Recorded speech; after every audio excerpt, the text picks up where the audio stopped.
Are you watching the video? Anybody watching this video?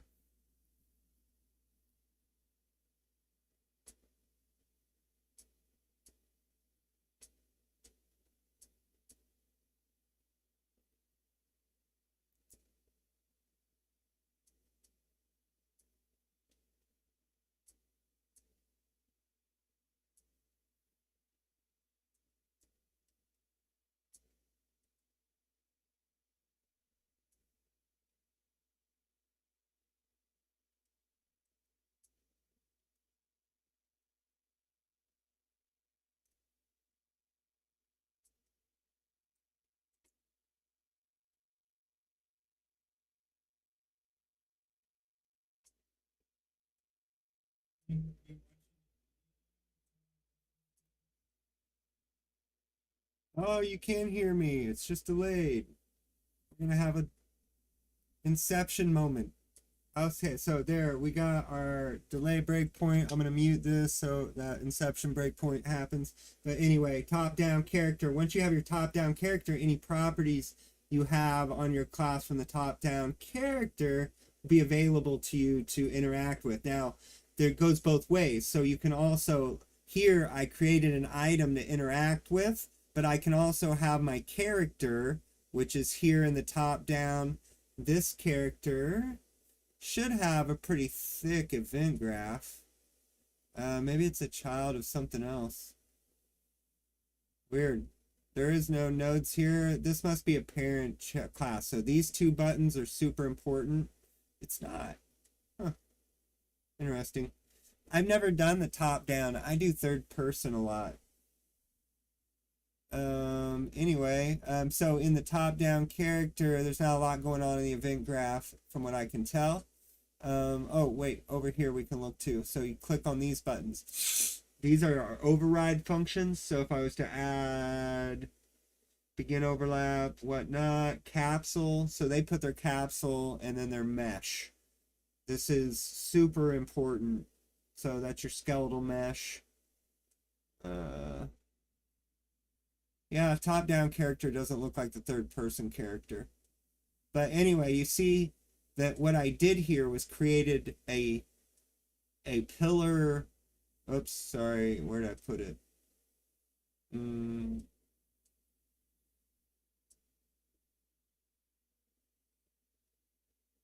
I don't know. Here it is.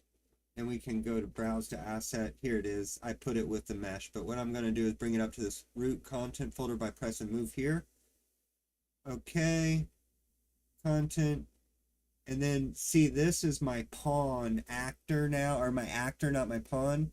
These little icons here are important, but I can put as many of these as I want out here now, and they're ready to interact with my player as is. I can also make my player a little bit more hard dependency of it by putting this functionality on my player maybe, but it's better to do it this way.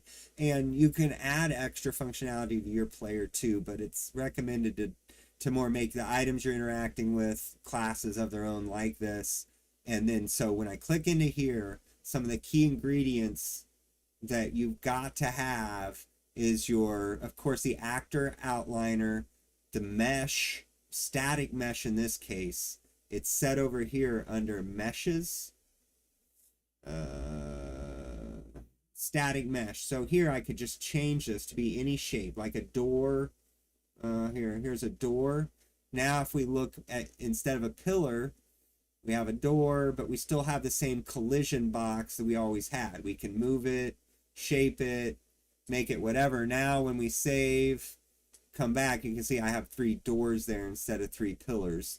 And when I interact with those doors, this little print log is what I basically in the event graph on component begin overlap. Again, I got there from clicking on this box, scrolling down here on the right. Here's the collision section. This simulate hit events. I know I said to turn that on. Sometimes it's a debugging thing, but you don't need it on for this to work if you have it hooked up correctly. This does matter. This needs to be overlap all dynamic if you want to like have this overlapping effect where you run into it, you don't see it, it's invisible. But if you want it to stop your character dead, you'd use block all dynamic, for instance, or just block all if you don't need dynamic. No collision just makes it like invisible. Custom allows you to set it individually per like things like the you want the camera to be ignored. This is very rarely used. Typically, block all dynamic is your root setting for, especially for just a simple instance like what we're doing. Note down here in the event section how this one has this little arrow, no more plus sign. It means I've already connected this event and it'll take you here. But if I go back, I click on my box, click on the event, I haven't done the end overlap. So we only did the intro. Now let's do the ending. So this will throw this event back out on the event graph, and I do the same exact thing. There's another way to do it though. Since I set the variable up here, I can just grab a getter and then test is valid down here. And if you just entered, it should already be set. And so if it's already set, you shouldn't need to do a new cast. This is expensive memory wise and whatnot in the context. But so basically what you're doing here is saying on component app end, get the variable I set over here, use it now. If it's valid, we are going to do whatever you wanted to do when you leave the event. And this is kind of general for me to just, this is any practice where you're going to enter event. It's probably good practice to leave the event and you're going to make some change on that. So nonetheless, now let's interact with one of our doors. I hit play, I run. Am I not getting my logs? I must have broken something. End overlap. Oh, I got breakpoint. It's a little touchy about that kind of stuff. So compile, save, breakpoint. Let's see if it works now. And it didn't. So it should have said leaving, but now I lost control of shit. I don't know why.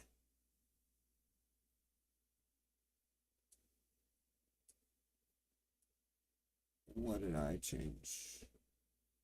I changed the mesh. Maybe something about that. So every mesh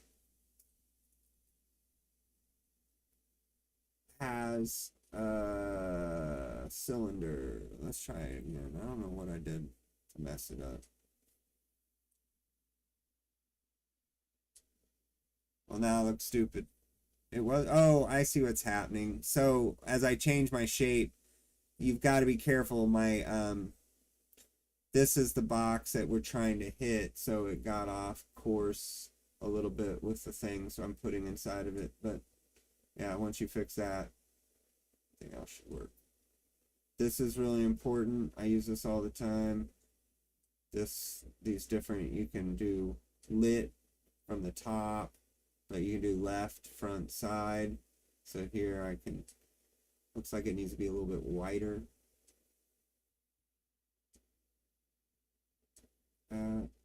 Save. Now maybe it'll work.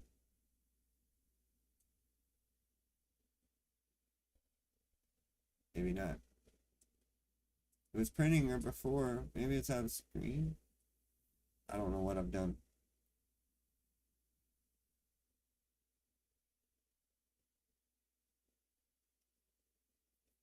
But you should get the gist of the problem. The pillar itself, oh, it's when I moved it. That's stupid. So there's something called fix up redirectors that might fix this for me. Might not.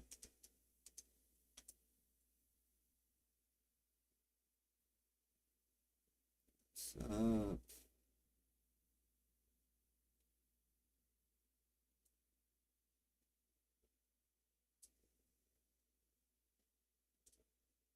I'm actually kind of surprised. Normally, I'm like having the demo syndrome here.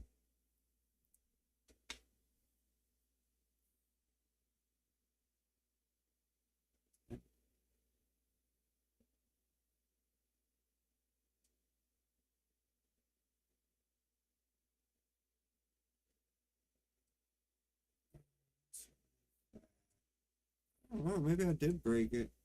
I'm gonna undo this so that if I did break it, that should fix it. Worked for a few times. I don't think I changed much else.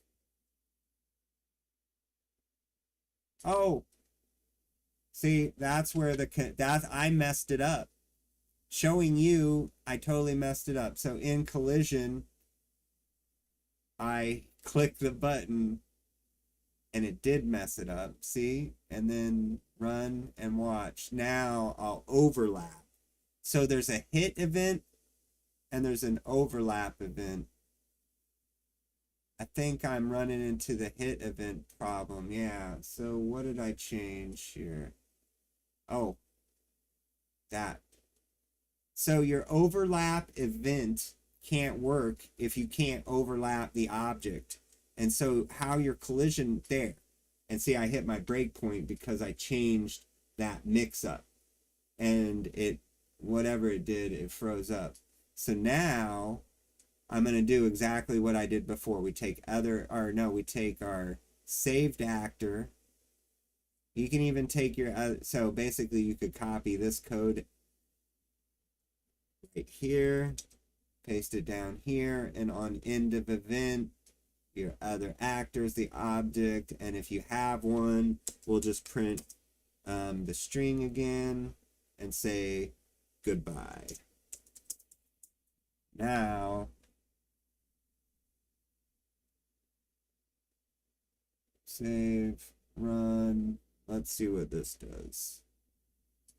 Top-down character, we entered. Goodbye. Top-down character, we entered. Goodbye. So top-down character is the display name for this guy. Over here, what's really cool is that these instances are shown to you. So what you're seeing now is you're looking through the eyes of looking through the eyes, another inception moment. And over here, you can affect those properties of the game, or of that particular actor that you're in real time looking at live on the board. You can then affect it by changing certain properties here. You know, how about simulate physics? Watch him. Oh, it didn't work. I was hoping it would work. Sometimes he just passes out, like falls to the floor, but there must be another setting I need to add to do it, to make him just pass out. It's kind of funny. Simulate. Yeah, I thought that would work. I must be looking at the wrong thing. Oh yeah, because I need to do this one. It's the mesh. The difference is, yeah, it's confusing. It's taken a while to get it, but if I find physics here, use the search bar for sure. Physics.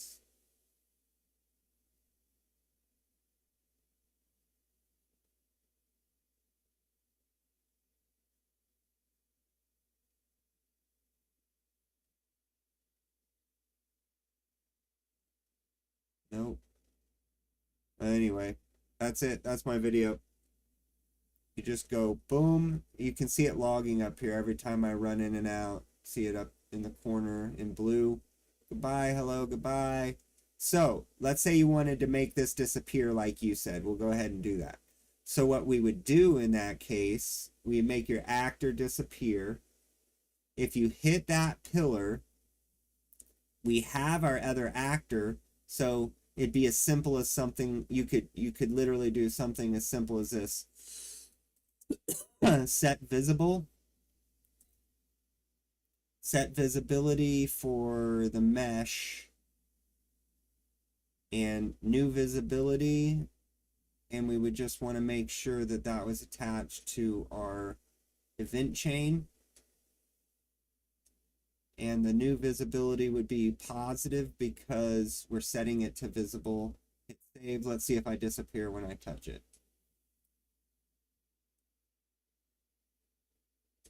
Nope. So I thought it would work, but it didn't. What? Oh, that was on leave. Let's see what we got here. Let's remove. We got the mesh. We had to get the mesh. Let's see.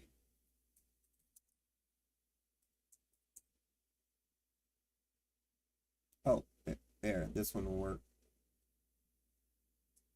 So we want to do that, and then we're just going to copy and paste this box. For when it works, we're going to make it hidden, and when we leave, we're not going to be hidden anymore, I guess.